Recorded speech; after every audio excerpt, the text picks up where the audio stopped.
Miles at the National Press Club today. Joining us from Canberra is the Shadow Defence Minister, Andrew Hastie. Andrew, our viewers have just heard the Minister, Pat Conroy, talking us through the spending boost, saying it's the biggest we've seen in decades for the defence force in this country. Yet you're claiming the ADF will be worse off under this plan. How so? Good afternoon, Ashleigh. Good to be with you. Well, as we saw from Richard Marles today, he failed the test that we set for him. Number one, to articulate the threats to Australia clearly. Number two, to clearly articulate a strategy to defeat those threats. And number three, to secure the funding necessary to build a strong Australian Defence Force. And what we've seen today is more cuts. We saw $7.8 billion of cuts last year when the Defence Strategic Review was handed down. And today, Richard Marles announced $72.8 billion worth of cuts. This is a weak showing from a weak Defence Minister. And I think it's of great concern.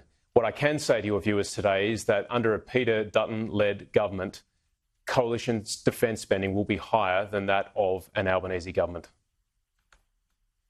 Well, the Albanese government is now committing to spending 2.4% as a proportion of GDP by 2034. What level are you looking at? Well, we will be higher than the Albanese government. That's what I confirmed with the opposition leader before stepping out this afternoon. This is really important.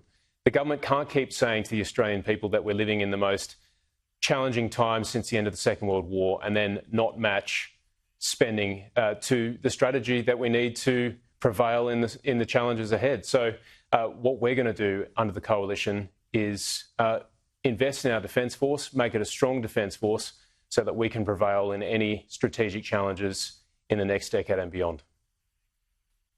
Would you be spending significantly more than the Albanese government? Can you give us any sort of sense of levels here instead of just saying it will be more than the Albanese government? That's obviously a pretty vague position in terms of the details. When can we learn more from you as to what the coalition's commitment actually is in that space? Well, Ashleigh, this is something that we're going to work on. Obviously, journalists were better briefed than the opposition prior to the speech and immediately after the speech given by Richard Marles today. So we're working through those documents. We'll work through our own processes, as you can imagine.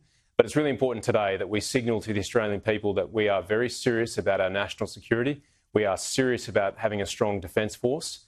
And in order to meet all the additional commitments, which includes AUKUS, of course, we are going to increase our defence expenditure under a Peter Dutton government. That's a really important point. Are you on the same page with the government, though, when it comes to focusing on that strategy involving spending on the submarines and the missiles as really the bulk of that program? The coalition established AUKUS. We obviously support it. Richard Marles tried to suggest today that there wasn't bipartisanship on that. Of course, we support AUKUS, and nuclear submarines are huge. A boost to Western Australia, particularly with US and UK submarines coming alongside on a routine basis from 2027. There are a whole range of other capabilities. Of course, we need to have drones as part of our fighting force. But what's really, really important is that we have a clear strategy. And today, Richard Marles did not give a new or clear strategy to the Australian people. He talked about impactful projection. I still don't know what that means. It was his task today to explain that. And what we saw instead was sort of warmed over talking points that he's been recycling for the past 12 months or so.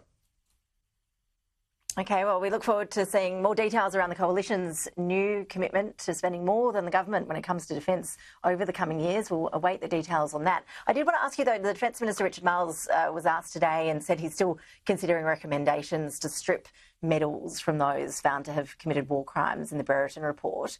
What is your position on how that should be handled? Would you like to see a quicker response from the government on that front? It needs to be handled very sensitively. There are a lot of people with their reputations on the line. There's due process, and I want to ensure that that process is upheld and it has integrity. And so I'll leave it at that. But certainly we'll be watching what the government does very closely. So the coalition doesn't have a position as to whether those medals should be stripped from those who are found to have committed war crimes in the Brereton report? Well, again, there's a process underway. There's a criminal investigation through the Office of Special Investigator, and there's administrative action which is being conducted by the Australian Defence Force, overseen by Richard Marles as the Minister for Defence. I don't know who has received letters. All I know is that there is a process underway, and we want to make sure there is procedural fairness afforded to every single person impacted by this. But one thing I will say, Ashleigh, is that this process has dragged on for a long time, and there has to be accountability, not just at the lowest levels, but at the highest levels as well. And so if we're going to talk about medals, that opens a whole can of worms, obviously, because there's a number of people who've been decorated with medals who held command positions. And of course, during the time that the Special Operations Task Group was conducting operations in Afghanistan. So I'll leave it at that. There is a process and we need to uphold that process. Andrew Hastie, I appreciate you making the time for us. Thanks so much. Thanks, Ashleigh.